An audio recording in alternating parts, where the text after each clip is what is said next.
Reimagining Nanny is a documentary and art exhibit retelling the story of Nanny, our national heroine, with a portrait that's not on the warrior we often hear about. Yeah, Dr. Leah Douglas, environmental professor at NYU, is the curator of the project, and he joins us via Zoom to talk about it. Hey, morning, Doc. How are you doing?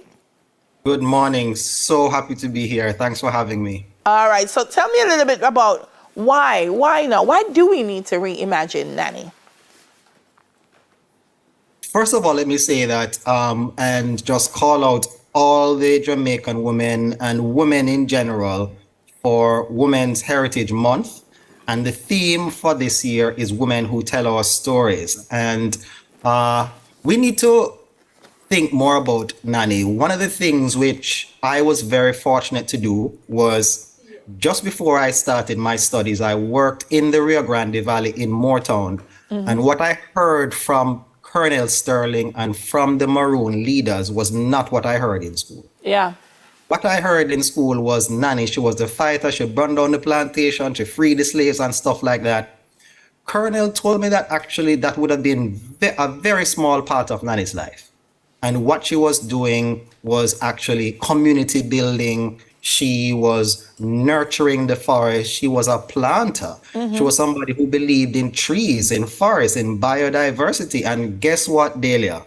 I started to identify with this woman in a way that I had never done before because I'm a country boy. Yes. I'm from rural St. Anne and Clarendon. I love the hills. I love the land. I love the forest.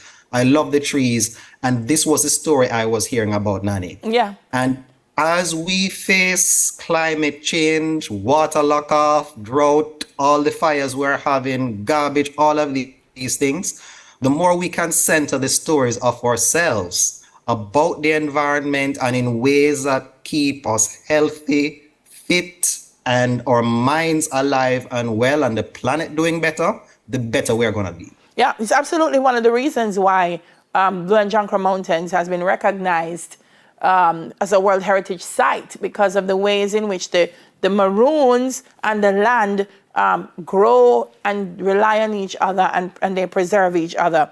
So who, why, and how did the documentary unfold? I know it started with just a conversation with the Moortown Maroons, but tell me a little bit about how it progressed. Exactly. You know, so I must say that there's a bit of tragedy involved, Delia. Wow. Just after COVID, my mom passed away. And So sorry to hear that. thank you.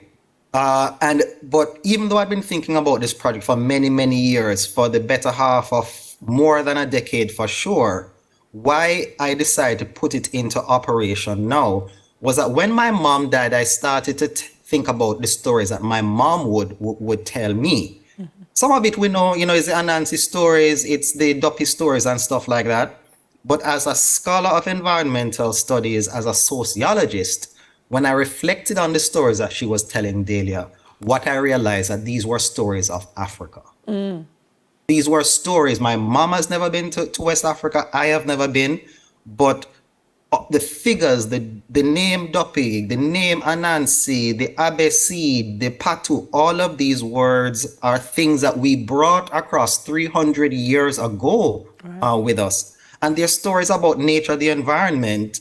And I realized, Delia, that I was the truth keeper. Yeah. That I need to share these stories. And this is what the exhibition is about. It's about honoring women or moms or grandmothers, all those women on which shoulders we stand, and we need to tell and celebrate them more. I must say that as a man and dealing with my male friends, many times I realize that, men, we do not understand the labor, the contribution that women make every day, especially when they are women leaders. Yeah. So tell me about some of the people that are featured in the documentary. Interviews, stories. How is it compiled? It is, I must say, first of all, just to shout out some of the movers and shakers that have been a part of this project. Colonel Wallace Sterling of the Moortown Maroons, who is also a person who features prominently in the documentary and informed my early thinking about Nanny, has been a key part and is in the documentary.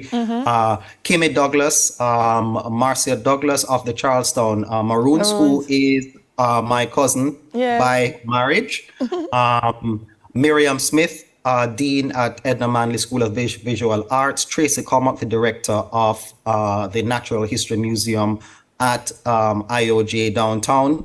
Susan Otuakan, the director of the Jamaica Conservation and Development Trust, has also been a very, very key player. And there are others, Yeah. key Yeah. Jamaican women, scholars, people who have done research, women's studies, cultural studies, who have so much to share with us and remind us about who we are as a people. I'm excited about it, Leo, because I'm invested in excavating stories about Caribbean women that have been lost time history. But what's exciting about this project is that the storytellers are also women. And so I'm very excited. There's also a related art exhibit at the Institute of Jamaica. There's a related art exhibition which is ongoing. It's at the Institute of Jamaica. It is 5 pieces where we did a global call to retell the story of Nanny. Yes. And I must say that in choosing those who participated, it was very purposeful. There are 3 Jamaicans who came out as winners. There's one person who is from Nigeria who also contributed a very powerful piece. It brings back in some way some of the things that you would see in the movie Black Panther, even the traditional dress, because as we should remember, Nanny was not born in Jamaica. Correct. Nanny was a West African born woman. Correct. So we have those voices. We have the indigenous voices, all a part of it. Definitely go and see it before it closes because we only have a few weeks left for that exhibition. Oh, wow. So the exhibition will soon close. So they need to go see that at the IOJ. What about the documentary? How will I be able to see it?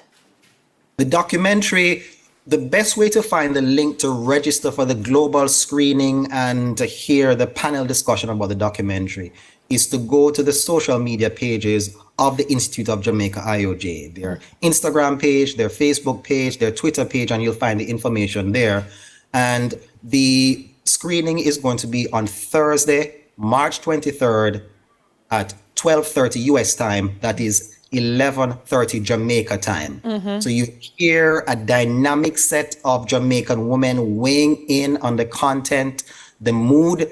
You're going to hear some very emotional stories, some powerful stories about Jamaican womanhood, leadership, and connection to the land and country, and what it means to identify within the context of Pan-Africanism, Afro-Jamaicanism, and what it means to be a leader today, past, present, future.